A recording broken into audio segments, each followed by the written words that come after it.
Pessoal, são 20 horas, nós temos que ser pontuais, porque nós, dentre outros, nossos amigos espirituais, isso não pode ficar à nossa disposição.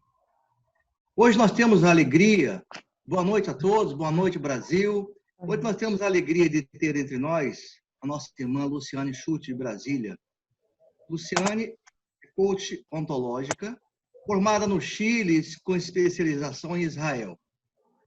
É palestrante, escritora e terapeuta interativa. Atua na área apaixonante, né, Luciane?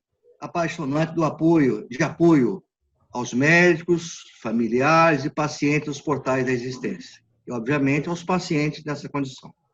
É autor dos livros Pequeno Manual da Boa Morte, O Voo do Trapezista, Cura em Gotas e A Cama Espacial, que eu vou devorar todos, Luciane. Pode ficar tranquilo, eu vou devorar todos. Vou te mandar um, Zé, autografado ainda. Ah, que bom. Com certeza é uma missionária do Cristo, sobretudo uma idealista e uma realizadora, que não basta ser realista, tem que ser realista, tem que ser idealista, desculpe, idealista, mas realizadora, porque senão a ideia, uma semente não plantada perde a finalidade. E hoje nós teremos a graça de poder nos deliciar com o tema comunicação não violenta, lidando com as emoções em tempo de crise. Inicialmente, eu quero dar boa noite à nossa irmã. A nossa irmã Luciane, obrigado mais uma vez, que ela seja bem-vinda ao nosso estado e, sobretudo, bem-vinda aos nossos corações. Luciane? Olha, essa foi a chegada mais deliciosa no encontro que eu já tive. Eu me sinto abraçada, abençoada, me sinto presente e conectada com cada um de vocês. Com certeza. Obrigado, Luciane. Bom, hoje é um dia especial porque nós estamos todos sendo convidados a sair da nossa zona de conforto, né? E como a gente está vivendo agora, em especial vocês, a gente está sendo convidado a talvez rever a nossa forma de atuação. Eu mesma fui bastante desafiada nisso. E a tua fala inicial, Zé Luiz, me toca profundamente, porque o meu convite foi para ser realizadora, mais realizadora. E eu imagino que cada um de vocês está recebendo um convite a mudar algo, a transformar algo.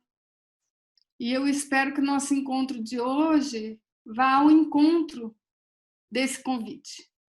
O trabalho, seja de capelania, de coach de fim de vida, de psicólogo hospitalar, enfim, todos aqueles que acompanham o contexto da morte, principalmente dentro agora dessa pandemia que a gente está vivendo, nos convida a repensar como a gente vai abordar esse tema.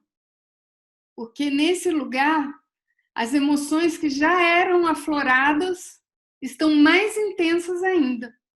Faz sentido isso para vocês? Bom, eu já fui apresentada, então não vou me reapresentar. Então, o nosso paciente, ele já vinha sofrendo por si só diante da doença ou das circunstâncias que ele estava passando. Ele estava assimilando uma ruptura, porque ele era uma pessoa saudável, não era mais. Ele perdeu as referências. Muitos, inclusive, começam a alterar o contexto de pertencimento a grupo, né? Eu estou com uma doença, não posso mais trabalhar. Então, qual é a minha patota agora? Perderam a independência, vivem na incerteza, se culpam ou culpam os outros, o destino, o corpo ou Deus. Isso daqui é conhecido de vocês, né? Com certeza. Mais do que isso, esses pacientes passaram a viver com limitações. Mudaram a autoimagem. Quantas vezes a gente não encontra um paciente nos nossos atendimentos e a gente percebe o seguinte: eles até se autodenominam. O que eu sou? Eu sou aidético, eu sou portador de câncer, né? Eu sou a minha doença. E passam a ter os valores e a visão de vida impactados, vivenciam uma sequência de traumas e começam a apresentar comportamentos estranhos. Ah, eu não aceito tomar esse medicamento. Ah, não, a minha família não presta, fica agressivo, né? Passa a ter um local, disponibilidades diferenciados e perdem o controle da sua vida e de seus planos. Então, olha esse ser que a gente, como capelão, como coach de fim de vida, como psicólogo, terapeutas, acompanhamos. Imagina quantas emoções já estão aí, né? Diz de passagem, algum de vocês já foi um paciente vivendo isso tudo, só para eu entender? Ainda não. Ainda não. Graças a Deus. Eu gostei do ainda, porque se a gente for envelhecer, fatalmente a gente vai passar por isso, né? Perfeito. Tá? Então, como a gente não quer morrer jovem, esse é um lugar que em algum dia a gente vai conhecer. Mas, por enquanto, a gente está com o coração aberto, ou como profissão, que é meu caso, que eu sou coaching de fim de vida e da área médica. Estamos aí para acompanhar esses seres que estão passando por essa vivência. O que tem aí que é muito forte? Todo o meu mundo conhecido foi tirado de mim. Reparou? Sim. Meu mundo conhecido é retirado. E no momento que ele é retirado, eu fico sem chão. Aonde eu vou me agarrar? Aí eu entendo que a figura do capelão é trazer esperança, é trazer uma palavra de conforto, é trazer fé. E talvez ele se agarre a isso, mas nem por isso ele vai deixar de apresentar as reações que esse contexto trazem. E essas reações estão agravadas pelos tempos que a gente está vivendo. Porque eu tenho conversado com pessoas do país inteiro, principalmente portadores de câncer, e hoje eles se perguntam assim, se eu for para o hospital, eu corro risco, né? E se eu estiver lá, será que eles vão ter recursos para me atender? E se eu precisar de uma UTI? E vivem, portanto, ainda mais os de grupo de risco, uma ameaça constante com altíssimo nível de estresse. Será que vai ter respirador para mim? Vai ter respirador para mim? O meu médico vai estar atendendo? E começa, inclusive, diante de todo o nosso contexto brasileiro, uma desconfiança se o sistema médico vai me amparar. Isso sem falar quando eu realmente tenho Covid, que a gente já começa a receber com uma sentença de morte, né? Ainda mais quando falam que vão entubar a gente, porque o nível de sobrevivência depois da intubação, eu não tenho os dados precisos, mas eu ouvi falar que é baixíssimo, é 1/3. Então, eu recebo essa sentença de morte, né? Entre aspas. E eu ainda estou dentro de um contexto médico desafiante. As reações estão muito ligadas a esses 3 últimos itens, de ressentimento, desamparo e medo. É isso que eu estou presenciando com as entrevistas, os contatos que eu estou tendo.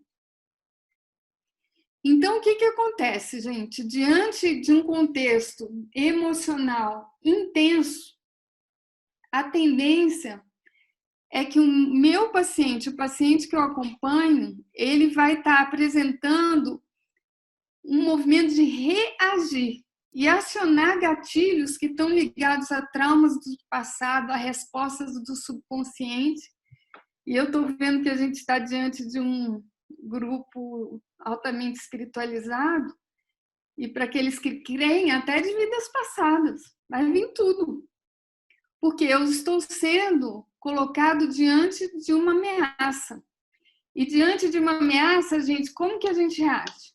Geralmente foge, né? Eu fujo. É escapar, né? Para escapar. É a lei da conservação, né? Muito bom. Quem mais tem outra ideia de que pode acontecer além da fuga? Enfrentar, né? E eu vou usar a palavra enfrentar como atacar. Atacar. Tá? Então, eu fujo, eu estou ameaçado. Ou eu fujo, ou eu ataco. E qual é a terceira opção?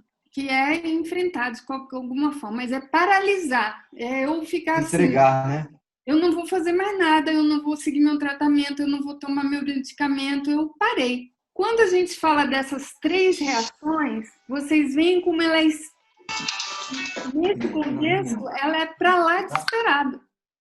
A gente vai assistir nossos pacientes numa dessas 3 estratégias. Ou fugindo da realidade. Ah, não, isso não vai acontecer comigo. Ou atacando e ficando muito irritado e muito nervoso e atacando quem vem ajudar e atacando os familiares, ou paralisando, ou no mesmo dia vivendo das 3. Não sei se vocês já acompanharam alguém que trafega, tá? E aí, como que eu, como aquele que vai dar assistência a esse ser, vou tratar dentro desse contexto, considerando essa sobrecarga emocional do meu paciente? Será que eu vou tratar da mesma forma que eu sempre tratei? Lembra que eu falei lá no início que a gente está sendo convidado a aprender coisas novas, né? E o que eu trago hoje para vocês é uma nova possibilidade, que não descarta nada do que vocês faziam, mas se soma a ela. E essa possibilidade, ela tem a ver com a gente pegar esse iceberg, tá vendo? O iceberg lá no alto é o que a pessoa manifesta. Ela pode bater num parente, ela pode parar o medicamento, ela pode agredir o médico, ou ela pode fugir do hospital. Essas são as reações em cima do iceberg. Mas embaixo, eu vou cavar para poder entender de forma curiosa, aberta, sem julgamento, o que move essa pessoa a ter esse movimento. E a comunicação não violenta, ela traz um olhar muito bacana, porque ela traz um olhar assim, não importa a estratégia trágica que a pessoa encontra para se comunicar ou se relacionar, embaixo dessa estratégia, ela tem uma necessidade humana universal. O que são necessidades humanas universais? Então, é, por exemplo, necessidade de segurança, de amor, de reconhecimento, de realização, e assim vai, essa lista aí. Então, eu vou até contar uma historinha para vocês que é verídica. Vou contar agora. É a historinha que me contou a minha mestra lá de Israel, a Shiri Benazi. Ela atendia uma paciente cardiológica que não podia tomar banho quente. Muito quente, né? Porque ela entrava em síncope. Mas virava e mexia, ela tomava o tal do banho quente. Aí, o que isso faz com a gente que está acompanhando? É tipo, hello, como assim? Você vai fazer isso, correr esse risco, ser levado às pressas para o hospital. Quando a minha professora foi cavucando lá para entender, e ouvindo e deixando a pessoa confortável para se manifestar na sua verdade, ela acabou vendo que quando essa paciente entrava em colapso, a família que era muito ausente, o marido que só trabalhava, os pais que estavam distantes, corriam para acudir ela e levá-la para o hospital. E aí ela se sentia amada, olha ali, amor, ela se sentia segura, ela se sentia com abrigo, ela se sentia, enfim, cuidada. No momento que ela se deu conta que aquilo era uma estratégia trágica, e veja bem, gente, a maior parte das estratégias são subconscientes. A gente começa a ter um outro olhar sobre essa emocionalidade toda que nossos pacientes apresentam. O que fazer? A comunicação não violenta, para quem não conhece, ela foi criada pelo Marshall. Marshall morreu já faleceu, mas ele deixou muita gente no mundo formado nesse assunto. E ela não quer dizer uma comunicação passiva, porque a gente pensa assim, é não violenta, né? Então eu vou aceitar tudo. Não, não é. Ela é uma comunicação compassiva. A base dela não é a passividade, é a compaixão. Por mim mesmo, pelo que eu sinto e que eu preciso preservar, e pelo outro, pelo que ele sente e precisa preservar. Porque eu paro de olhar para o alto do iceberg e falar assim, nossa, que paciente mal agradecido, me xingou. E começo a olhar embaixo do iceberg e falar assim, essa reação trágica de me xingar vem para proteger o quê? Qual necessidade esse paciente teve que não estava sendo atendida, que ele está manifestando dessa forma? E o meu olhar e a minha conexão emocional deixa de ser para essas manifestações trágicas e entra no que está por trás. Ai, Luciane, mas eu não sou adivinho.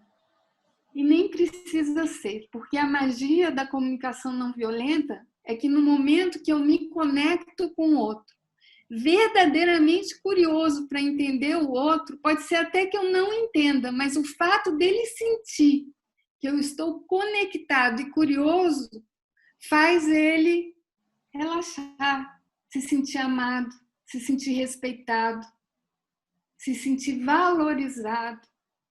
E, gente, aquele paciente que eu descrevi aqui, passando por tudo isso, essa pode ser tudo que ele precisa. Simplesmente se sentir ouvido e acolhido. Porque o que acontece? Quando um paciente está em uma crise emocional extrema, como estão a maior parte dos pacientes em situação de risco que vocês venham atender, a tendência é ele não conseguir te escutar. Porque quando eu estou com estresse crônico, você pode chegar com a conversa mais bacana do mundo. Mas quem está em estresse não consegue absorver. É uma questão do cérebro. Então, não é um momento de falar muito, é um momento de escutar mais. Faz sentido isso para vocês? Total. Tá? Então, dentro do contexto que a gente está vivendo, eu não estou falando que a gente deixe de manifestar, sabe, de ler o nosso texto abençoado, né? Não quer dizer que a gente não vai trazer o que a gente trazia, mas a gente vai diminuir a entrega e aumentar a escuta. Por quê? Porque eu não estou mais diante de um paciente em normalidade. Eu estou diante de um paciente sob um estresse crônico e um constante risco de vida. Então, eu tenho que agir no sentido de ajudá-lo a rebalancear e a sair dos modos de fuga, ataque ou paralisia. Sair do modo de reação para o modo de ação. E como é que eu faço isso? Para a gente tirar esse paciente desse modo reativo, eu preciso trabalhar um pouquinho no que a gente chama em CNV de árvore da vida. A árvore da vida, não precisa ler os detalhes, não. Ela tem a ver com essa empatia, que é uma escuta profunda do outro. Eu não estou tentando convencer ele de nada, até porque ele não está com o cérebro dele preparado para isso. Eu estou entregando para ele o quê? Uma conexão que parte primeiro de uma conexão comigo mesmo, de como eu percebo esse outro ser. Então, as perguntas têm muito mais a ver com as minhas perguntas explícitas ou não explícitas, porque eu não preciso ser verbal, eu posso ser não verbal.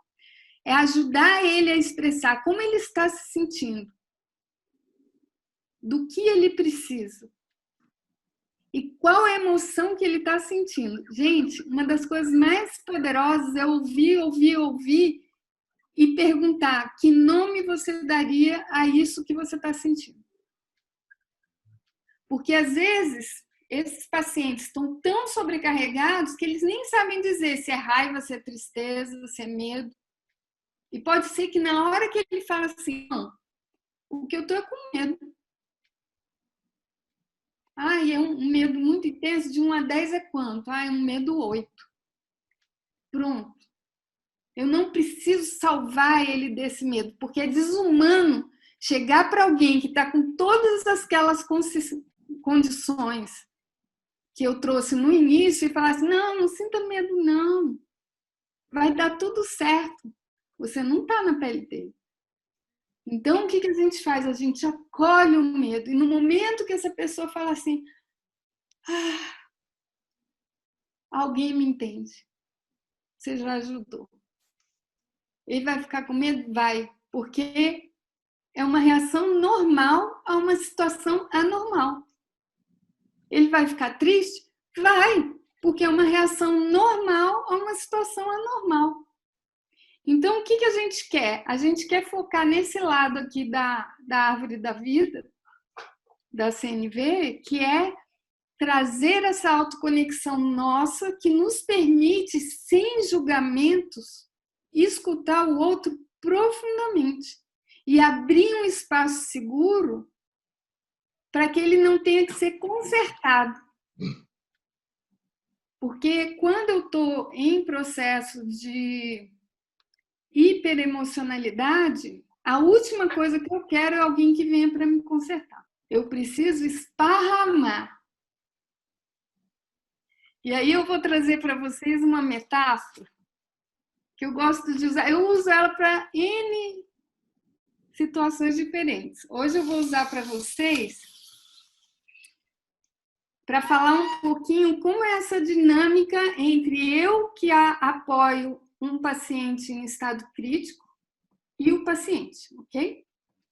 Então, eu quero ver se vocês estão vendo aqui que tem 2 copinhos, tem um vaso de água limpa e um de água suja, de água escura, ok?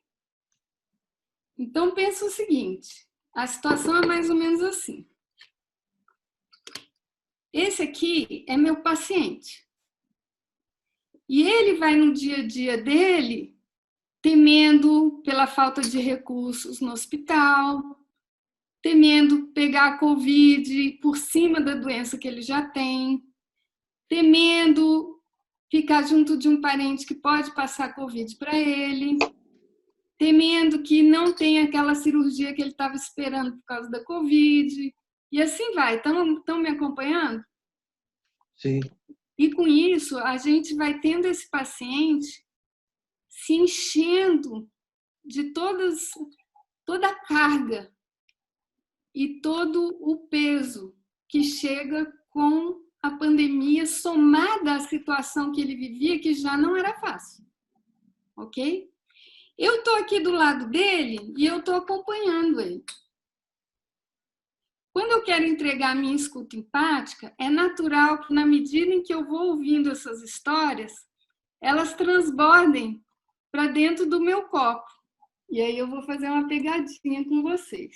É impossível não ser tocado por isso. Porque isso poderia estar acontecendo comigo, com a minha família. Isso está abalando o meu país, está abalando o mundo. Então eu vou receber, sim, uma carga, uma densidade. Qual que é a reação típica daqueles que não recebem um preparo para lidar com isso? Encher o copo dele que está vazio com a água suja do outro, ou seja, absorver essas emoções, né, e transformar-se num doente também. Perfeito. Tem outra coisa, Zé Luiz, que pode acontecer, que é a seguinte: eu começo a querer me limpar daquilo e começo a tentar jogar, a desfazer da dor do outro. Porque quando eu não recebo, não ouço. Na verdade, eu estou querendo falar assim, não traz isso para mim. Não, mas vai ficar tudo bem. Não, Deus protege. E no momento que eu estou fazendo isso, eu não estou deixando que a água dele saia. porque, na verdade, eu estou me poupando dessa água escura que vem para mim. Então, essa é um tipo de pessoa que não se preparou para lidar com isso, tá? Então, eu tento salvar o outro, em certa medida, tentando salvar a mim mesma. Sim. E, gente, isso às vezes acontece até com quem tem preparo para lidar com o assunto, ok? Porque é natural. A gente não quer ver ninguém sofrendo. Mas a escuta profunda, eu quero fazer o seguinte na escuta profunda. Eu quero que esse paciente vá soltando tudo que ele tem. Derrame. Porque eu, como acompanhante, eu sou o único lugar seguro que ele pode derramar isso para fora. E para salvá-lo, você tem que se sujar. Aí, adorei isso que você trouxe. Mas aí, o que eu faço com o meu copinho? Eu vou trazer meu copinho que está aqui meio escurinho, né? Desse copinho eu posso cuidar, porque ele é o meu copo. E aí, no outro momento, que não é lá conversando com o meu paciente, porque na hora de ouvir meu paciente, eu quero que ele derrame tudo, ok? No outro momento, eu vou respirar fundo, eu vou fazer uma meditação, eu vou fazer uma oração. Tudo isso é água limpa que eu vou jogando dentro de mim e me limpando. Porque quem trabalha na nossa área, gente, tem de se cuidar. Então, eu saio de um sistema onde eu tento salvar o outro me salvando para um sistema em que eu dou corda. Falo, joga, diz mais, o que mais você está sentindo? Conta mais. E deixa esse copo dele transbordar. Você vai ver no final, alguém me entende. E pode ser até que você não concorde com ele. E às vezes a gente ouve dos nossos pacientes coisas que a gente discorda completamente. Mas aí a gente volta para aquela figurinha lá do iceberg e a gente lembra, olha, por mais que aquela manifestação seja algo que eu discorde, pode saber que embaixo dela tem algo que eu honro, alguma necessidade que ele está tentando proteger com essa estratégia trágica. Então, eu vou lembrar aqui de algum caso meu assim. Eu tinha um paciente oncológico que estava suspeitando da terceira reincidência dele. E ele chegou para mim e falou assim, Luciana, eu desisto, eu quero morrer. Aí, o que eu virei e falei para ele? Eu falei, tudo bem, é a tua escolha. Como você gostaria de morrer? E aí, começamos um processo lindíssimo. Nesse processo, ele acabou redescobrindo a natureza essencial dele e se reencantou pela vida. Você acha que lá atrás, se eu tivesse falando, não, que isso? Não pensa em... A vida é tão linda. O que teria acontecido se eu tivesse dito para ele a vida é tão linda? Olha o que acontece aqui com o copinho. Eu teria tentado forçar a minha forma de ver o mundo para cima da forma dele. Gente, isso não dá em nada. A única coisa que a gente pode entregar é um campo seguro, como eu entreguei, para ele dizer, eu não quero mais viver. Porque se ele falasse isso para a esposa, para o filho, para o amigo, que isso? Que absurdo! Como assim você não quer viver? Ele não seria acolhido. Mas no momento que ele se sente acolhido, ele sente que há algo para olhar ali. Até aí está fazendo sentido, gente? Total. Tá? Uhum. Então, no momento que eu me posiciono como aquele que acompanha, o copo que está do lado, eu continuo sendo humano, eu continuo recebendo aquilo e parte daquilo vai ficar em mim, e aí eu é que cuido de colocar água limpa no meu copinho, ok? Mas para aquela pessoa que está em estresse crônico, a maior entrega que eu posso dar é da minha empatia, a minha real empatia.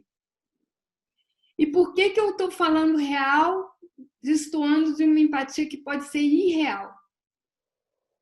Você pode ficar 2 horas ouvindo uma pessoa.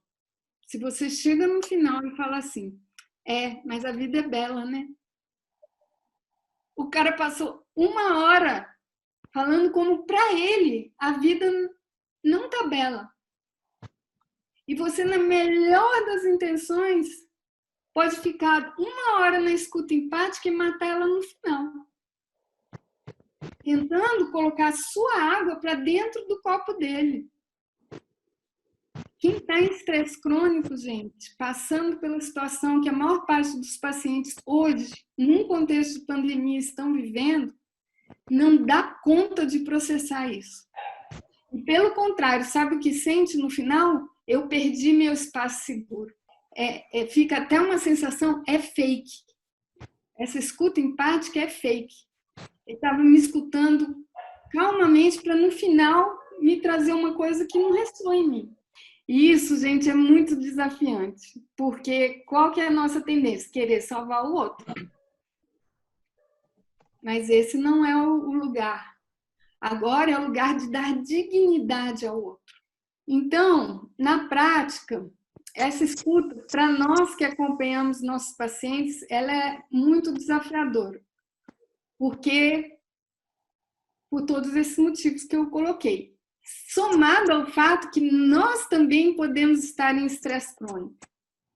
E aí, no momento que eu ouço todo aquele contexto que me toca e mexe comigo, eu vou projetar no outro as soluções que eu estou buscando para mim mesmo. Então, eu posso virar para o outro e falar assim, não, ore mais. Essa é a minha solução. Não tem que ser a solução do outro. O outro só precisa, nesse momento, ser ouvido e dar nome ao que ele sente. Porque ele não é mais um paciente corriqueiro de vocês. Ele é um paciente em estado de estresse, vamos chamar assim, exacerbado. Eu estou preparando um curso de mais longa duração sobre essa abordagem do caminho empático no acompanhamento de pacientes graves, terminais ou luto. E, oportunamente, a gente volta a tricotar sobre isso. Hoje, o que eu vou apresentar para vocês é o básico do básico, mas a gente pode ir muito mais fundo nesse assunto, tá? Então, recordando, quando eu parar para escutar o meu paciente, qual vocês acham que tem que ser a minha primeira preocupação? Estar 100% presente. Yes. É um vínculo de confiança, não? Perfeito. Pode ser até que comece com um vínculo de desconfiança. E nesse momento você até pode abrir seu coração. Então, nesse momento, eu falo assim, olha, eu estou aqui para servir, mas veja como você me recebe. Isso vocês já fazem. Então, nesse momento de conexão, dentro de mim, tem que estar claro que eu não estou lá para salvá-lo. Eu estou lá para escutá-lo. Porque as pessoas têm uma espécie de instinto límbico. Elas sabem quando você chega e você tem um espaço seguro para oferecer para elas. Elas farejam quando eu vou receber alguém que vai me trazer uma resposta ou alguém que simplesmente quer me acolher. E quando eu recebo, quando eu estou em estágio de estresse crônico ou de desbalanceamento emocional, para quem vocês acham que a pessoa vai se abrir mais? Para quem vem para trazer respostas ou para quem vem para simplesmente acolher? Acolher, né? Para quem vem para acolher. Tá? E quem vem para acolher, gente, traz isso no coração. E da minha experiência, isso tem um poder, porque as pessoas te leem, e ainda mais quem está acuado pela situação, te lê como se você fosse assim, de vidro. Por quê? Porque eu estou, certo? Estou em estado de ameaça. Então, eu estou muito mais sensível aos sinais. Eu não sei se isso é espiritual ou o que é, mas é o que eu presencio nos hospitais. É uma hipersensibilidade do paciente. Então, eu preciso me preparar antes de estar com ele para realmente ter certeza que eu estou pronto para chegar diante daquele ser e entregar nada mais, nada menos do que a minha presença e a minha escuta verdadeira. Porque se eu estiver naqueles dias que eu não estou bem, eu vou ensinar algumas técnicas, não vai dar, eu acho que não vai dar tempo hoje, mas você se rebalanceia e entra carregado dessa intenção de ser um espaço seguro de escuta. Por quê? E que escuta? Não é uma escuta qualquer, é uma escuta em que eu vou ouvir narrativas e eu estou ouvindo aquele blá, blá, blá, blá, blá, blá, blá, blá, blá, porque minha filha fez isso, meu marido fez aquilo, e eu sofri isso, e aquela injustiça, e o médico, blá, blá, blá. Atrás dessa narrativa é como se ela fosse um ruído. Atrás dela existe uma necessidade. Quanto mais a gente pratica essa percepção, mais eu sou capaz de deixar essa narrativa. Não é que eu despreze ela, tá? Na verdade, eu não foco minha atenção nela, eu foco no que está atrás dela. E é claro, eu não vou adivinhar, só a pessoa sabe. O máximo que eu posso oferecer para ela é, quando eu te escuto contar isso, eu vejo que para você é muito importante ser respeitado. Eu vejo que para você é muito importante sentir segurança. Ou você faz uma pergunta aberta. Quando você gritou com seu marido e quebrou a casa toda, você queria proteger o quê? O que é importante para você? No máximo, ok? E o que vier, veio. Porque o que eu quero ajudar esse paciente a fazer? A ele dar nome ao que ele está sentindo.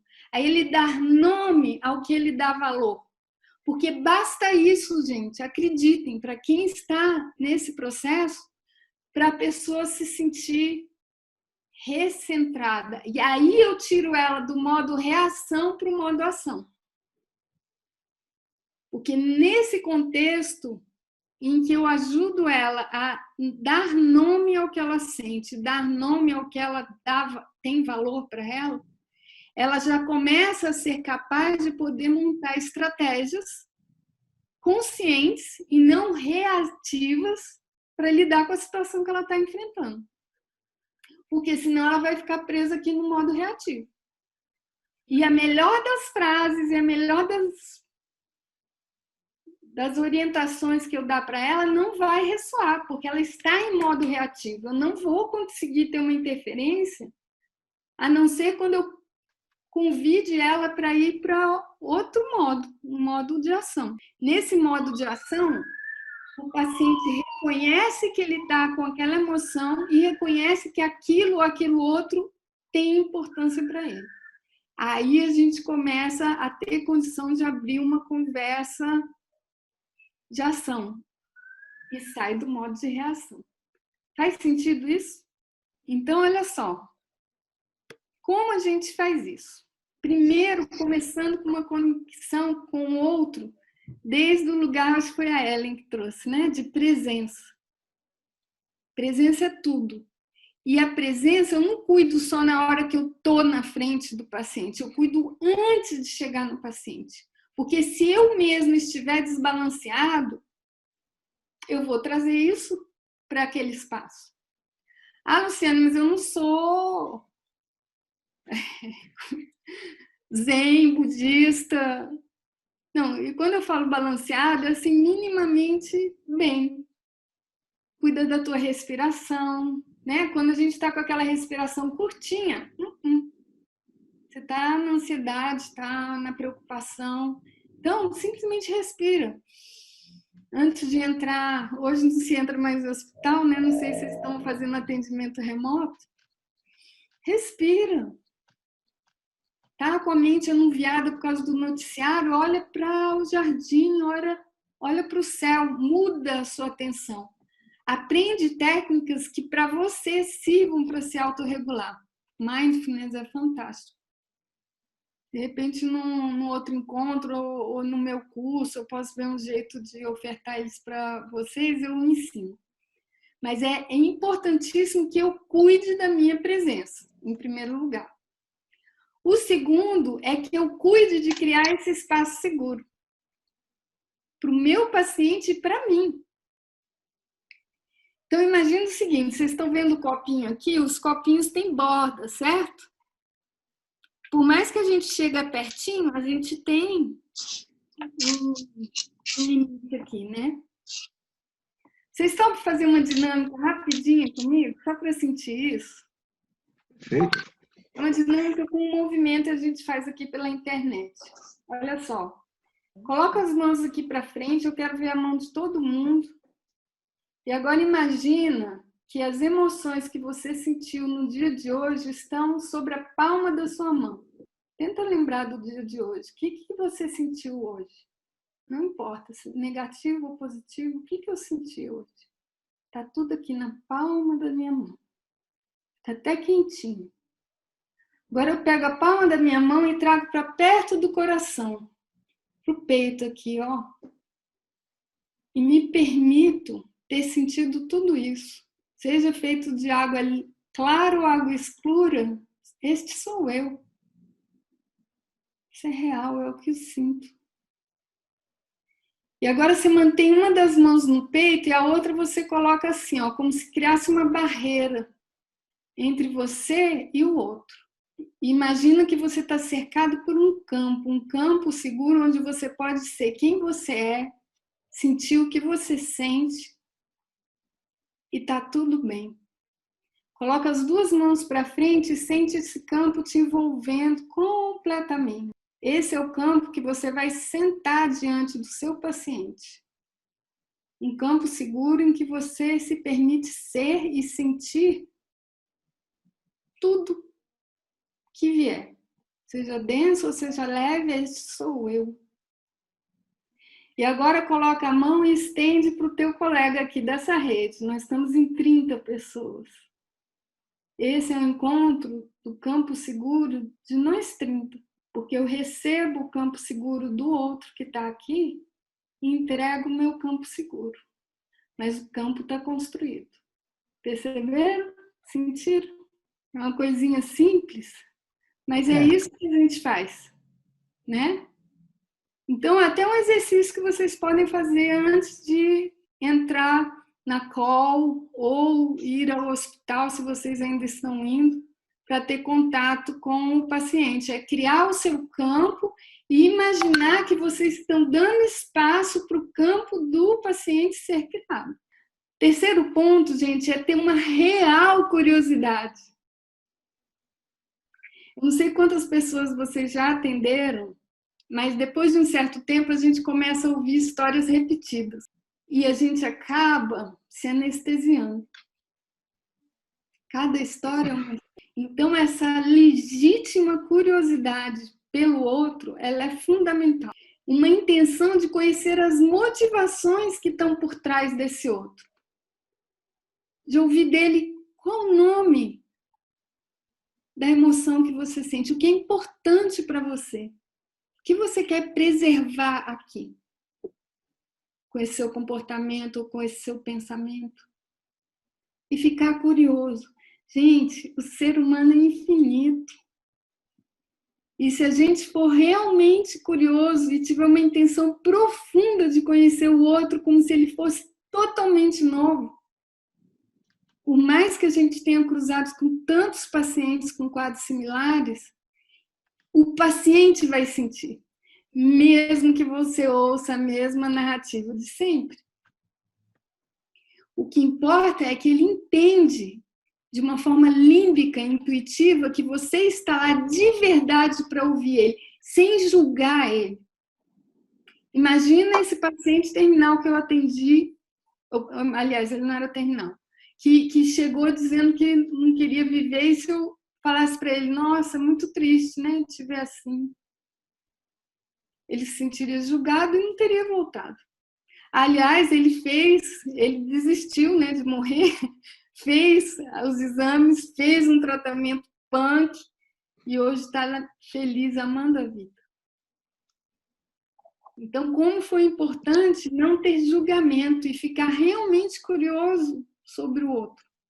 E realmente abrir esse espaço de escuta. Falar menos, escutar mais. Então, recordando, presença, espaço seguro para mim e para o outro e curiosidade. Esse é o tripé da escuta empática. Presença, espaço seguro e curiosidade. Eu nem cito sem julgamento, porque eu tenho certeza que vocês foram treinados para isso. Luciano, não estamos aqui para julgar. Oi. Luciano, essa curiosidade não poderia ser substituída por interesse amoroso? Porque se eu vou até a casa de alguém, se eu vou até o leito de alguém, e vou lá para cumprir uma tabela, agora, se eu vou interessado, se eu vou assim, tentando ajudar, eu vou como um sirineu. Eu gosto muito dessa expressão de sirineu. Tentando ajudá-lo a carregar a cruz dele. Não trazendo a cruz para mim, porque se sirineu pegasse a cruz para ele, a história do mundo não seria outra. Certo. A história do cristianismo seria outra. Sirineu, nós vamos sirineus como um bom samaritano para ajudar ao nosso semelhante a sair da dor, não tomar a dor dele para mim. É diferente. Então, eu acho que curiosidade, ao invés de ir como interesse amoroso, seria, né, mais... Com certeza, porque a compaixão, que é o que a gente está entregando para o outro, ela se faz desde o amor. Não é uma curiosidade técnica. É um interesse amoroso, tá ótimo. Vamos mudar aqui. Porque aí, Zé Luiz, no momento que o que me move é o amor, eu recebo o outro, não importa quem seja o outro. Se ele é ateu, se ele não é. Se ele maltrata a família dele, se não maltrata. Se ele já matou alguém, se não matou. Se ele é bom, se ele é ruim. Não interessa o meu julgamento. Porque essa, inclusive trazendo para o mundo cristão, que é o que está aqui presente, essa é a essência do mundo cristão. Então, quando eu quero estar na essência do mundo cristão, eu não estou lá para julgar. Eu estou lá para que o meu copo, que pode estar mais limpinho, né? Porque eu não estou passando por tudo aquilo, esteja lado a lado, pertinho, com compaixão. Recebendo e acolhendo que assim é para o outro. E o que ele precisa é de sentir que alguém entende ele, que alguém acolhe ele, que alguém criou um espaço seguro onde ele possa derramar isso que ele não consegue derramar do lado de mais ninguém. Porque para a família as pessoas se seguram, para os amigos se seguram, ou pior, criam dinâmicas doentes, né, familiares. Eu já acompanhei cada dinâmica assim, muito dolorosa, em que, por exemplo, eu culpo o outro pelo meu adoecimento. Isso acontece. Ou culpo o outro por não cuidar de mim como deveria. São as dinâmicas que estão ali e elas fazem parte, mas aquilo é a história do outro. Mas eu posso estar lá com tanto amor, com tanto interesse, que basta o outro sentir isso para ele estar conectado comigo e isso ser cura. Não é fácil, porque a gente adora trazer alguma coisinha, né? Mas nesse momento de pandemia, gente, minha recomendação fortíssima é abram espaços seguros de escuta empática. Porque essa é a maior contribuição de cura que vocês podem trazer nesse momento. E quem sabe, assim como eu estou aprendendo coisas novas, isso também seja um aprendizado que se torne uma prática. E vocês vejam florescer naturalmente do outro. No outro, a fé, a confiança, o amor. Porque às vezes tudo que a gente precisa criar é um campo. E esse campo colabora para esse florescimento. E só para encerrar, mas o que a gente cria para a gente? Porque a gente é um copinho que também vai receber entradas na nossa vida pessoal e da vida dos nossos pacientes. Como é que a gente se conecta com a gente mesmo? Aliás, como vocês têm feito para se conectar consigo mesmo, para se ouvir, para se escutar, para se acolher, para se cuidar? Ou não tem? Tem que ter. Porque nós estamos no limiar do sofrimento humano. Sabe aquela história do avião? Primeiro a gente põe oxigênio na gente, para depois pôr no outro? É a mais pura verdade. E vale para o contexto que a gente está conversando aqui. É muito bom a gente ter alguém que nos escute. Olha a situação que eu passei com fulano, com Beltrano, quando eu pensei que eu estava escutando, que vai acontecer, né? Aí eu falei uma frase e a pessoa ficou toda rancorosa. Eu preciso ter um espaço para falar dos meus aprendizados, dos meus temores, né? Esse espaço de preferência profissional, que pode ser entre os meus colegas, ou pode ser supervisores, ou, enfim, tem que descobrir um espaço que eu possa também ter o meu espaço seguro. Meu paciente não tem um espaço seguro para ele transbordar, eu também preciso do meu. Porque, às vezes, a gente que está nesse campo da ajuda social, a gente fica muito grande, porque a gente também é compensado, né? Pela satisfação da compaixão. Pelo, nossa, olha o que você fez, muito obrigado, você é incrível, você é demais. E a gente acaba se contando a história que a gente não precisa de ajuda. Mas exatamente porque a gente está exposto a essa situação aqui, a gente precisa de muita ajuda. Então, tem o seu coach, tem o seu terapeuta, tem o seu grupo de apoio, para que você também tenha espaço para transbordar e aprender. Esse espaço de expressão pode acontecer com o paciente? Pode.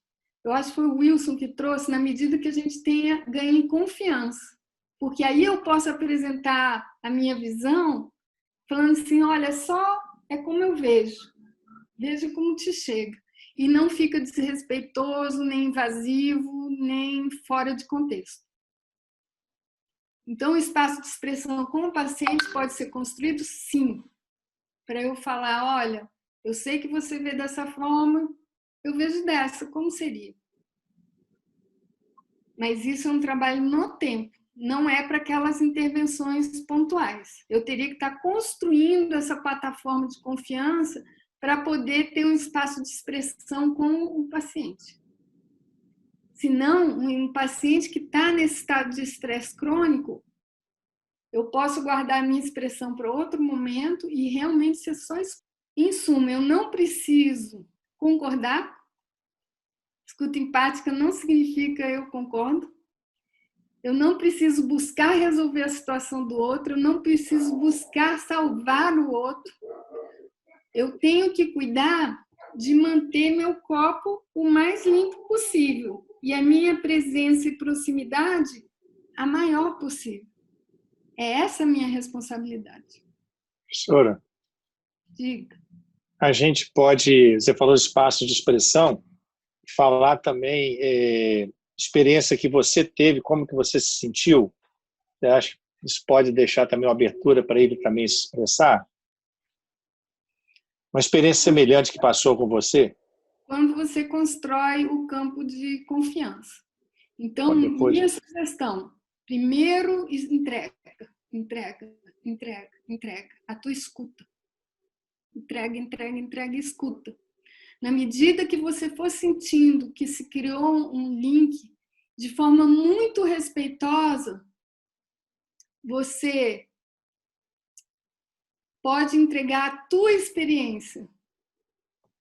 Mas pontua o tempo inteiro. É assim que eu vivi. Não quer dizer que você tem que viver como eu vivi. Uhum. Você vai ter seu caminho único de lidar com isso. Eu tive o meu.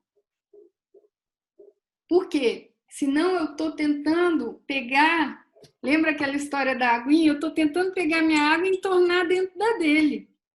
Mas pode ser que ele tenha uma estrutura mental, sistêmica, familiar, financeira, tão distinta da sua, que não faz sentido como você viveu e como ele vai viver.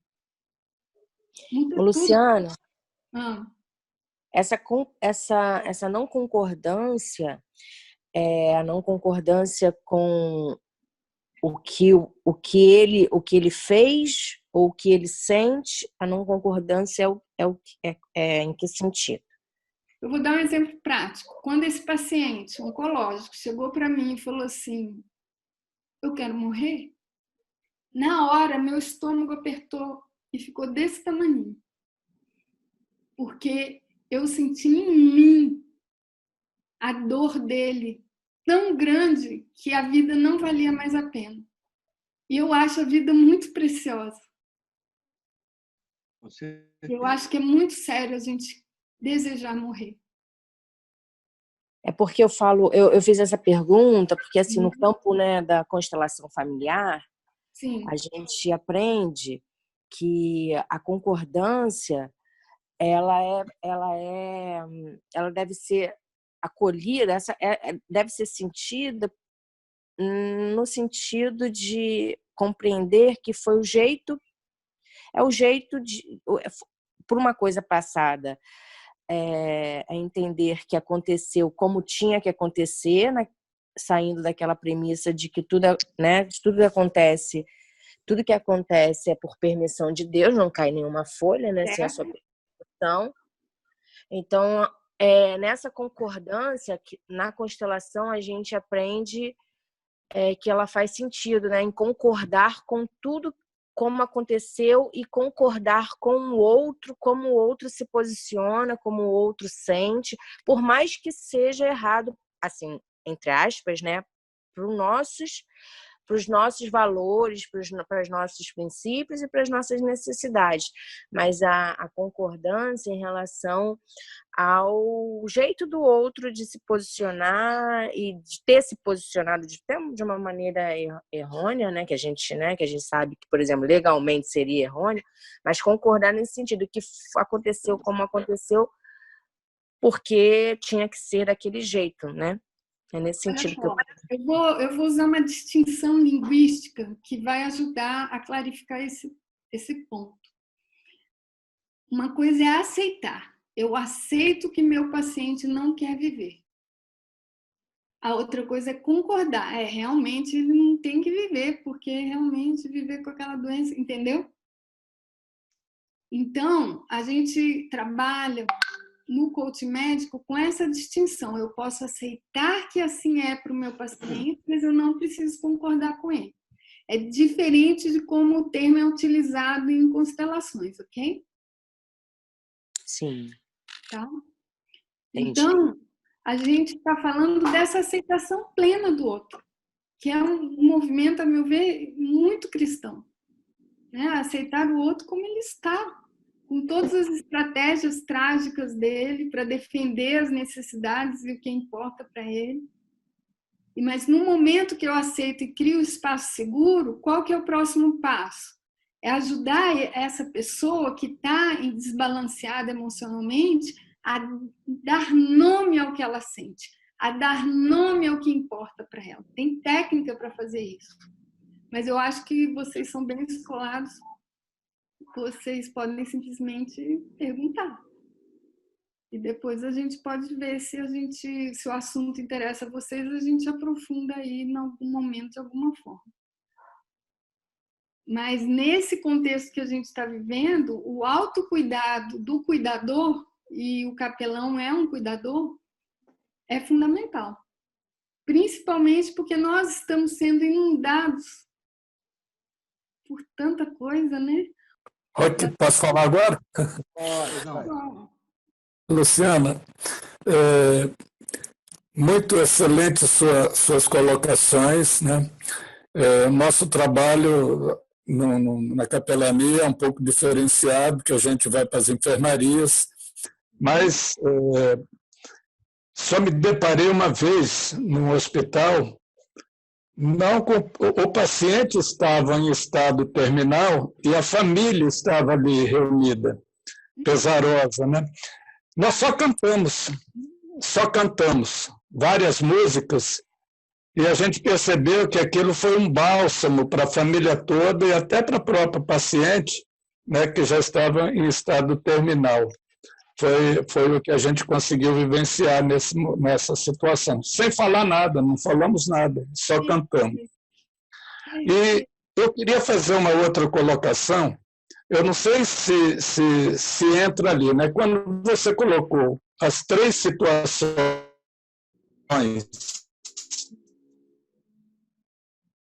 diante da doença que ele pode atacar, fugir. Eu fiquei pensando numa 4ª situação, a resignação. Como é que você vê isso? É uma paralisia. E como trabalhar isso? Depende do lugar da onde sai a resignação. Porque, assim, eu posso aceitar a morte. Nem por isso eu estou resignado. Então, eu aceito, eu vou morrer. Não. Né? E nem por isso eu me aceitar, resignei. mas aceitar não é resignar. Né? Você pode aceitar sem estar resignado. Né? Então, olha só. O que a gente tenta levar? Dignidade. Ok? Qual é o corpo da resignação? Eu vou fazer o teatrinho aqui. O corpo da resignação é esse, ó. Tá vendo a tela aí? Tá me vendo? Sim. Esse é o corpo Sim. da resignação. Ele é um corpo sem energia, sem potência. Olha o corpo da aceitação. Sentiu a diferença? Total. Qual paciente tem mais chance de ter uma boa morte? O que é uma boa morte? Aliás, tem um pequeno manual da boa morte. Lê o livro, tá para vender na Amazon. A boa morte, gente, é aquela que encontra a gente bem. Esse corpo aqui, ó, não é um corpo bem, né? Faz sentido, Osmar? Sim. Tá? Então, Professora, assim, Não, ok. deixa eu só intervir aqui. Osmar, eu já estive lendo sobre isso também. Fala. Se você for buscar na dicionário, no Google, né, nosso dicionário, os psicólogos, de fato, entendem resignação do jeito que você falou, de passividade, de você ficar submisso, é um conformismo com aquilo, né? Agora, a gente, na religião, principalmente no espiritismo, a gente emprega o termo resignação, eu acho que é um termo que você colocou de aceitação. Você não acha, não, Zé?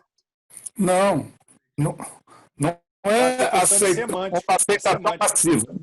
Não é uma aceitação passiva, exatamente, resignação é uma aceitação passiva. É uma aceitação ativa. Né? Você reconhece a doença, mas trabalha ativamente para resolver o problema. Então, essa é a forma que nós entendemos resignação. Não é essa aceitação passiva. Então, é questão de semântica mesmo. É semântica. Guarda o corpo, né? É o corpo A ou o corpo B. Como eu quero amparar meu paciente, ajudá-lo, né? E a gente ajuda, nesse contexto que a gente está vivendo, eu reforço aqui, com a escuta empática. E muito mais coisa tem. Só que a gente agora está sendo obrigado a rever nossa abordagem, porque o contexto mudou, né? Então, em outros lugares que eu teria uma intervenção diferente, agora eu recolho, porque o meu foco é tirar o meu paciente do modo reativo para o modo ativo. Porque nesse lugar eu consigo que ele, inclusive, me escute, porque senão ele não vai escutar. Às vezes não escuta nem a minha música, viu, Osmar? Porque... Sim, Quando ele começa a te escutar, ele passa, de certa forma, a estar resignado também e trabalhar ativamente para mudar essa situação. Eu recomendo que vocês evitem usar o nome resignação com os seus pacientes, porque num contexto não espírita, a resignação tem o significado desse corpo Da aqui. entrega, né? Tá? É isso aí. Entregou os pontos. É isso mesmo, Osmar. Eu já Tá? Então, eu realmente sugiro que vocês tentem usar menos palavras, use o corpo, fala assim, ó, como seria ficar assim? Sabe? Porque cada pessoa vai ter uma semântica.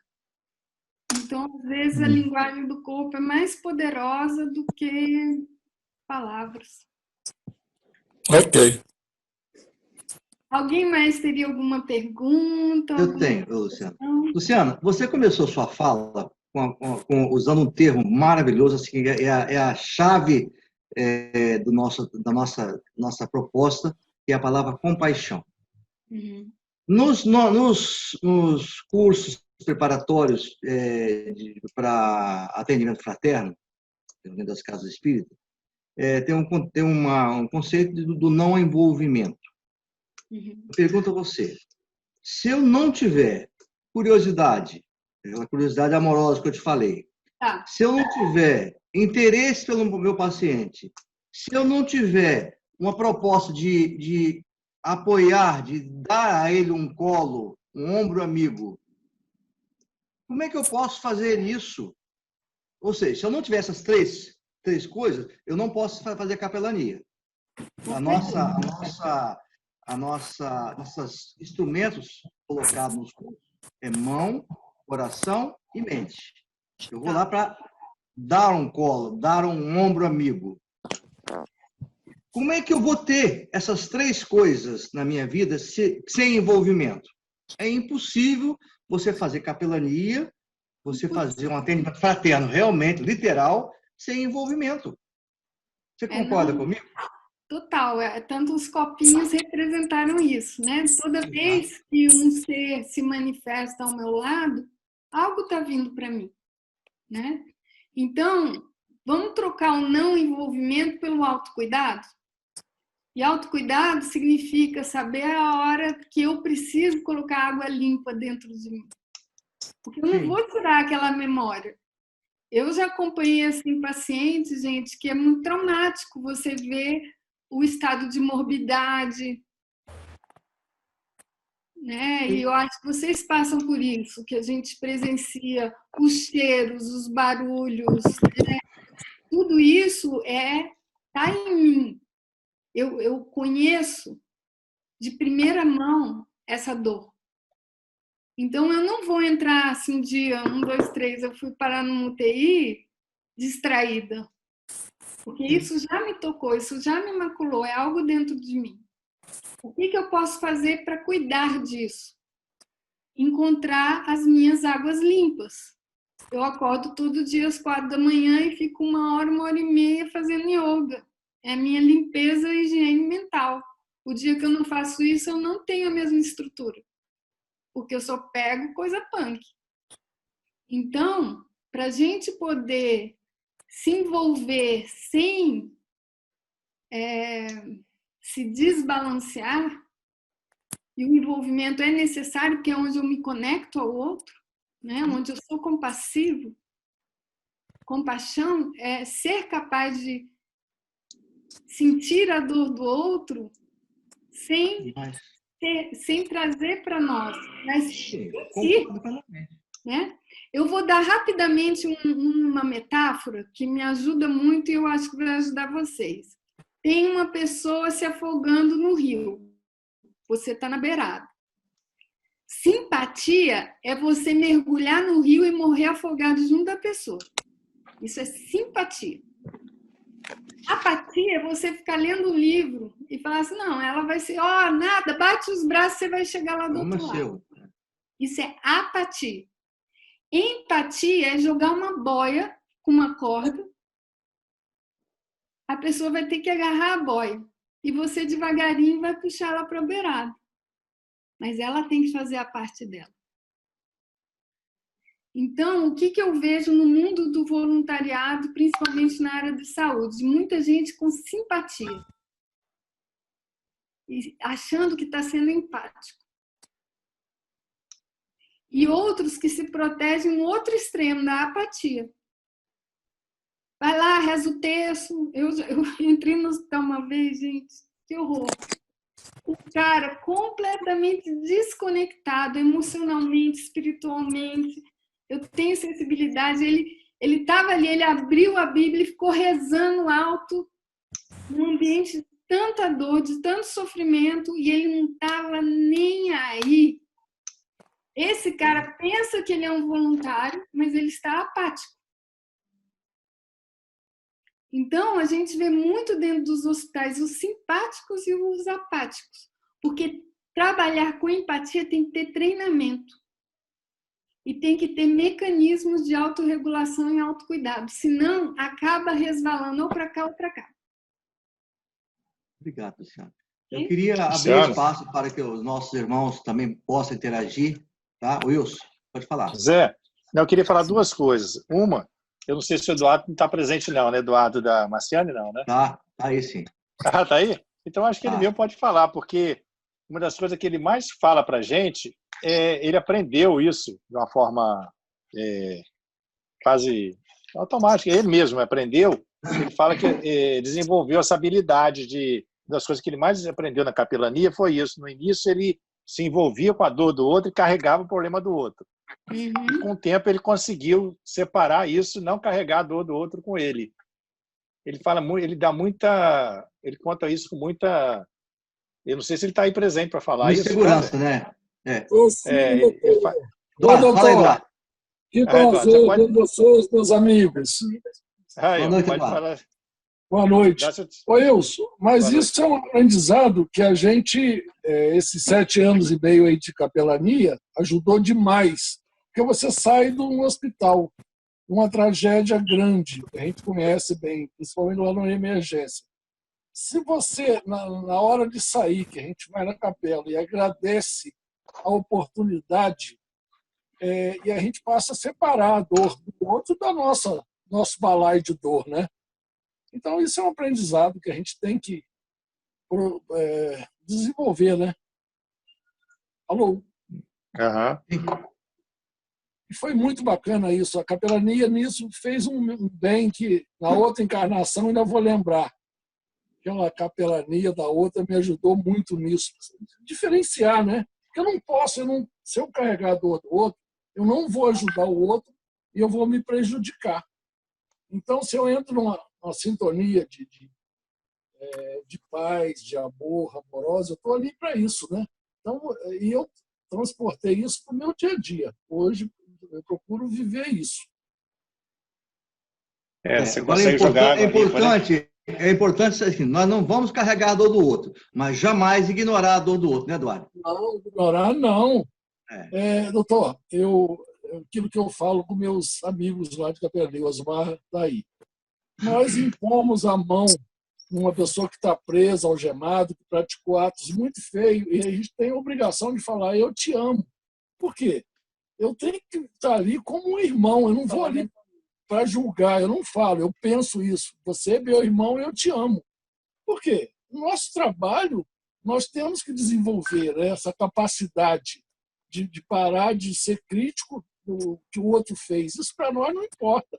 Nós somos capelões, nós somos mensageiros do amor, né? Não somos julgadores de ninguém. Então, são coisas que a gente tem que ir desenvolvendo no tempo, no trabalho, né? Isso eu sou muito grato à capelania também, que eu era incapaz de fazer isso antes desses 7 anos de capelania. Hoje eu faço com sinceridade. Então, amar é uma escolha, é uma opção, né? Como odiar é uma opção. Estou vendo o Osmar aí, estou com saudade. Um abraço, Eduardo. Alô? Tá melhor? Não, tô bom, tô maravilhoso, rapaz. Deu negativo. Eu fiquei em casa. São os meus dinossauros, sabe, Luciano? Bom, gente, alguém mais tem alguma pergunta para fazer para a Luciane? Para aproveitar bem, vamos sugar tudo dela, porque né, essa noite foi uma noite realmente diferente para nós. Zé, eu tenho a segunda coisa que eu ia falar, mas só complementando o negócio do Eduardo, então ele faz exatamente o que a Luciana falou, né? Ele se envolve, ou seja, ele se mistura com a água suja do outro, ele sente a água suja do outro, mas ele joga água limpa, que é o amor. O amor que ele sente é a água limpa que ele joga para ele sair limpo, para ele não sair, não é? Eu acho que ele botou muito bem a técnica dele. Mas a outra coisa que eu queria falar, Zé, é sobre esse momento que ela perguntou se a gente tem de se expressar. Não foi isso, Luciano?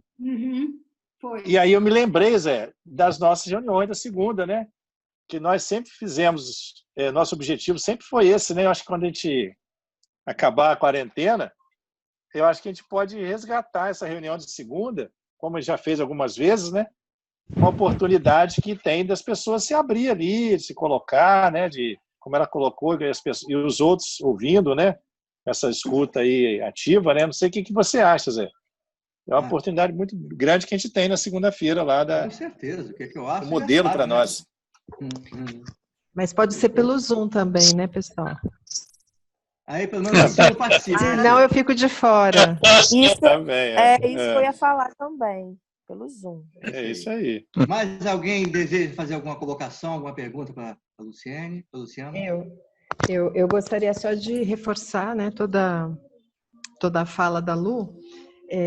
No AP, vocês sabem que eu sou apoiadora voluntária, né, nesse grupo de apoio a enlutados, e uma frase que a gente usa bastante é que dor dividida é dor dissolvida. E o exercício dessa escuta acolhedora, amorosa, sem julgamentos, ela faz toda a diferença realmente, porque a pessoa, no que ela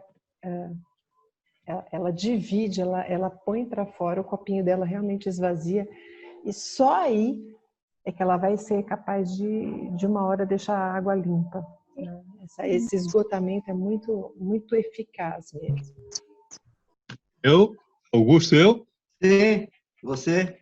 Olá, eu sou, na minha experiência profissional, fui muitos anos da Marinha, né? E na Marinha tem um ditado que diz assim: pato novo não dá mergulho fundo, pode quebrar o pescoço ou deixar o penacho para fora do lago. Então, eu estou aqui como um pato novo, aprendendo, escutando. Agradeço o convite que me foi feito, a Luciane. Tive uma experiência muito forte mesmo, a mãe, saudosa Dona Wanda, mãe da Luciane. Então, eu agradeço esse momento, aprendendo muito aqui. O Augusto foi o capelão que acompanhou minha mãe. Isso aí, querido. Isso aí. Obrigado por me permitir. Que Jesus te abençoe, que você seja inspirado a continuar essa caminhada, porque vale a pena. Afinal de contas, já nos disse Francisco de Assis, é dando que se recebe, né? E a gente, com certeza, recebe muito mais do que dá nesse momento de fraternidade, de encontro com nossos irmãos sofredores, né? Com certeza. Ainda dá tempo de fazer uma pergunta, já que o doutor... para a Luciane, em cima de sua exposição, né? Em cima da experiência que eu tive com a Dona Wanda, né? Chegou um momento, de alguma forma, mesmo acho que Deus conduziu todo o processo, e assim, nós não fugimos muito dessa sua colocação e do que os demais irmãos e irmãs aqui colocaram, né? Mas chegou um momento da nossa conversa com a Wanda que ela queria escutar algo. Ela queria escutar algo de mim, ela queria escutar uma mensagem, qual era a forma que eu... Nem que fosse a minha forma de ver o mundo, o que eu achava que estava no além, ou o que eu não achava. E aí eu senti a necessidade de, na minha fé, falar do Evangelho de Cristo, e a fé bíblica, e como que eu via essa, vamos dizer, uma forma de nós termos paz, apesar das circunstâncias, apesar da proximidade da morte. A Bíblia nos mostra que nós podemos ter paz apesar de toda a tribulação. E isso aconteceu, essa sede dela veio depois de uma série, como você colocou aqui. Ela primeiro negou, ela teve raiva, ela reagiu de alguma forma. A questão da resignação aí, com toda a questão semântica, acho que dá para misturar também, mas chegou um momento que ela ou se resignou ou aceitou, mas ela queria saber algo mais, e não apenas que eu a ouvisse, e não apenas que eu passasse o meu amor, que eu me apaixonei pela Dona Wanda, com todo o respeito, uma mulher maravilhosa, inteligentíssima e muito sagaz, mas eu, no momento em que ela me pediu para que eu falasse algo, a minha mensagem para ela de paz foi do Evangelho de Cristo. Então, eu acho que eu faço capelania no Hospital Universitário de Brasília, e tem um grupo da Universidade de Brasília, da Escola de Música, que não são religiosos, não são nem cristãos, mas tem um projeto de música. Então, a música, como foi colocado aqui, num certo momento, alivia a dor. Mas a música em si não é a mensagem. A mensagem, pelo que eu tenho estudado de Bíblia, que me satisfaz o meu coração, é aquela visão que você falou própria, né? É o Evangelho de Cristo. É a paz que Cristo dá, na certeza de que nós, se entendermos qual é o plano de Deus para nós, independente das nuances teológicas aí que nos diferenciam, é entender que Deus nos ama e que deu o seu próprio Filho para que a gente possa ter paz com Ele. Essa é a base do Evangelho. E quando eu passei isso para a Wanda, e cheguei a comentar isso lá na cerimônia fúnebre dela, né, que vocês me passaram a palavra, eu senti que ela sentiu um pouco mais de paz, preencheu. Eu queria que você falasse um pouco dessa mensagem e de como também a tua preparação que você disse que faz pela yoga, e eu, no meu caso, eu procuro orar, né? Talvez seja uma forma de yoga cristã, né? Eu leio a Bíblia, faço minhas orações, eu tenho um momento devocional diário, onde eu me preparo para enfrentar uma área de cuidados paliativos do hospital, né? Então, a mensagem em si, como que você vê, Luciano, no momento em que, na sua experiência, quando você sente que depois que você se entregou totalmente, que você criou aquele terreno de segurança, que você conseguiu a confiança, e aí se passar a você ministrar algo para encher o coração do paciente, qual é a mensagem que você vê? Perfeito. Olha, você trouxe uma questão riquíssima, que é o seguinte: eu sou testemunha e você entregou um bocado de escuta para ela, né? E isso criou um laço, você sente como criou um laço de confiança e conexão entre vocês, ok? Como que eu uso esse laço de confiança? A forma que eu, como capelão, vejo o mundo cristão, temente a Deus, conectada com Jesus, não necessariamente é a forma do paciente que eu estou atendendo. Por um acaso era a forma dela, ela cresceu dentro de não sei se ela contou isso para você, mas ela passou a vida naquela escola de freira, né? Sim, ela contou, muito católica. Ela era hiper cristã, assistiu todas as missas. Quer dizer, para alguém assim, você trazer o teu olhar, vai ressoar e vai fortalecer. Mas imagina que você deu toda a tua escuta empática. E o ser do outro lado é um ateu, daqueles assim, punks, né? O máximo que a gente pode fazer é perguntar: você acredita em algo maior? Isso. Boa. Não. E fica por aí. Porque no momento que a gente entrega a nossa escuta, eu criei um espaço seguro. Ele é como se fosse um espaço sagrado, eu não quebro mais ele. E se eu tentar levar algo que não ressoa no outro, eu vou quebrar o espaço seguro. E eu vou quebrar a relação de confiança que existe, entendeu? Exato. O que você pode fazer é falar assim: você me dá permissão para eu orar por você? Foi isso que eu fiz com a dona Wanda, exatamente aí, isso. Né? Mas aí, com ela, veja bem, você estava diante... Funcionou. Vai ter outra ressonância. Diante do ateu, a gente pede permissão e toma muito cuidado, porque você criou algo muito sagrado só no amor compassivo e cristão. Às vezes, a gente não precisa levar a palavra bíblica ou cristã para levar Jesus. Sim, sim. Se Entendeu? você me permite, Luciane, lá no HUB nós tratamos de uma figura, um indígena muito famoso no Brasil, chamado Pajé Sapaim Camaiurá. Se vocês colocarem lá no dicionário Google, ele já esteve no Jô Soares. A Gisele Bündchen, na época do Leonardo DiCaprio, foi se consultar com ele lá no Xingu, e esse homem, um homem bom, simpático, teve câncer e morreu. E eu estive com ele nos últimos dias, eu ouvi perecer.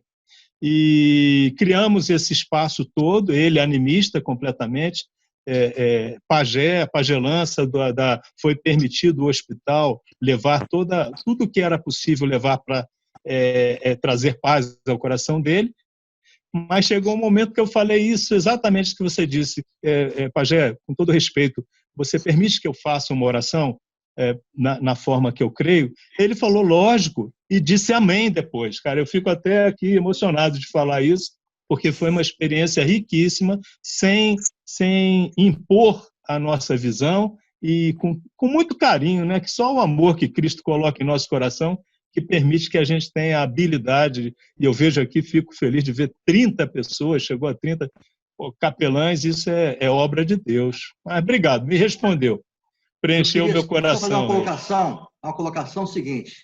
Nesses anos todos que eu milito na capelania, a minha abordagem com esses pacientes nunca é de pedir permissão, né? A gente vai colocando pouco a pouco o objetivo da nossa missão e o que nós temos a oferecer, ele entende plenamente. Eu nunca passei, não tenho experiência nesse sentido de alguém dizer não, nunca ninguém disse não, nos momentos finais, a essas possibilidades que a gente leva independente do tipo de crença. Tá? Eu nunca recebi um não sei se alguém tem experiência nesse sentido. Eu queria agradecer... Hospitais, sim, Zé. Luciana?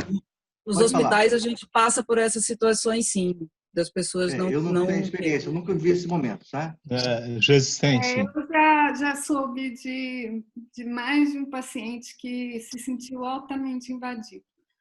Mas isso é o que eu volto a dizer, gente, quem entrega a escuta se conecta. Quem se conecta ganha confiança. Quem ganha confiança tem espaço. É isso aí, a questão de ganhar confiança. Não é um lugar onde eu chego trazendo a minha fé, é um lugar onde eu chego trazendo o meu amor. O resto isso. Boa. Isso aí. Luciana, diga. Ouvindo o Augusto aí, que foi o capelão que trabalhou junto com sua mãe, eu te pergunto, é mais fácil alguém de fora trabalhar com alguém da nossa família ou a gente trabalhar com o paciente que é nosso pai, nossa mãe ou próximo? Eticamente não é recomendável, né? Porque eticamente não é recomendável. Você não trabalha com seus familiares, você delega ao teu colega, ao teu conhecido. Então, assim, a não ser que não tenha outra saída nenhuma, nenhum outro recurso, nós somos o último recurso para apoiar nossos familiares, porque nós estamos envolvidos desde um outro lugar. Então, tem toda uma questão sistêmica familiar que é muito profunda. E quando, por exemplo, o filho acompanha o pai e a mãe, do ponto de vista da constelação familiar, você não pode ficar maior que seu pai e sua mãe. E no momento que você cuida do pai e da mãe, há um risco de ferir um sistema. E esse sistema não deve ser ferido. Um filho é sempre um filho, até quando cuida da mãe. Eu queria colocar uma experiência pessoal, o Wilson é testemunha viva disso. A minha experiência com o meu pai foi o contrário. O momento mais bonito da minha vida é a passagem do meu pai do meu lado e com o meu amparo. Né, Wilson, você lembra disso? Foi um momento assim, ímpar na minha vida e também na dele. Mas olha só, eu também acompanhei a passagem da minha mãe e usei todo o meu know-how para isso, mas eu estava lá como filha. No meu coração, eu era apenas uma filha acompanhando uma mãe que morre. Eu não estava lá como coach de fim de vida. Sim. Nem queria trazer nada para ela, eu estava acompanhando ela. Então, você acompanhou seu pai desde um lugar de filho, não de capelão. Porque desde um lugar de capelão, você estaria em outro espaço, percebe? Meus irmãos, meus amigos, nós somos muito pontuais com nossos amigos. Só uma coisa para Augusto. Augusto, desde o início, quando eu te vi, não sabia quem era você, mas eu quero primeiro agradecer a você por sua participação rica na nossa noite de hoje. Mas um amigo espiritual falou: traz esse capelão aí. Eu nem sabia que era capelão, porque ele tem algo para você. E ele acertou realmente em cima. Foi muito legal. Obrigado por sua participação. Amém, obrigado. Espero poder a gente se ver mais vezes. Quero agradecer a todos que estiveram conosco nessa noite, de modo especial a nossa irmã Luciane, que foi muito brilhante. Luciane, você nos proporcionou uma das noites mais felizes na história da capelania. Pode acreditar nisso. Foi um momento ímpar. Nós hoje tivemos a oportunidade, todos que estão aqui vão concordar comigo, de recapitular todo o nosso aprendizado, tudo que a gente estudou nesses 7 anos de caminhada, você conseguiu sintetizar em 1h30. Foi um refrigério a nossa cultura, nosso preparo contínuo. Graças a Deus, essa palestra está gravada e, com certeza, vamos ouvir mais vezes. Vai ser dever de casa de todos os nossos irmãos que militam na capelania espírita do nosso estado do Espírito Santo. Obrigado, querida, mais uma vez. Meu agradecimento a todos, a vocês, a Sílvia. E vamos conversando, tem muito mais aí para beber. Antes de fazer a prece, eu só queria falar para vocês que é uma alegria muito grande, né, estar aqui de novo com a Lu. A Lu é uma pessoa que eu reencontrei aqui em Brasília, reencontrei no sentido de que acho que tem vidas atrás desse reencontro, né? Com certeza. Com certeza. E a gente está num projeto bacana que nós vamos, no próximo sábado, fazer a primeira edição de um Death Café, que é o Café da Morte. É um encontro para falar da morte. Mas a morte não é uma coisa a ser temida, mas um convite para uma boa vida. Como a gente conversar, quebrar o tabu e viver bem até o último momento. E só pegando um gancho, né? Quando o Osmar perguntou sobre acompanhar o pai e a mãe, eu lembrei de uma postura médica, né? Nenhum médico faz o parto do seu próprio filho. Ele pode estar ali como pai, mas não como médico, né? Tem essa questão mesmo. Acho que foi super legal você ter comentado isso, Lu. Foi legal também o Osmar ter perguntado. Mas de tudo o resto, a gratidão da gente estar aqui, né? A gratidão, assim, pela tecnologia permitir a gente estar tão perto. Boa noite a todos, boa noite, Brasil. Boa noite, gratidão. Obrigada. Estaremos juntos, com certeza, na próxima semana, tá? A próxima semana teremos a nossa amiga psiquiatra, a doutora Caroline Poser, nos falando do tema imunologia afetiva em tempo de pandemia. Acho que vai ser muito interessante. Eu quero desde já convidar a todos a estar junto com a gente na próxima terça-feira, às 20 horas. Boa noite a todos. Muita paz e que Jesus abençoe a nós todos. Boa noite. Obrigado aí, Luciane. Obrigada, Luciane. Beijo, Silvio. Abraço, Luciane. Beijo, Silvio. Um abraço. Eduardo, que moleza, né, rapaz? A Silvia Tchau, tá pessoal. linda. José, Augusto, a Silvia tá linda, rapaz. A Brasília fez bem a ela. Não, vocês estão lindos. Nossa, que saudade de vocês. Estão vendo a Aline aqui, de rosa aqui, ó? Quem é a Aline? Aline. Do Charles. Como é que você tá? Tá bem? Aí. Aline. É porque onde eu tava muito barulho no momento, e por isso que eu não podia falar. Tá bom, um abraço a você. Seja bem-vinda e um abraço para você sempre. Obrigada. Me senti acolhida aí por vocês, estou gostando muito das reuniões.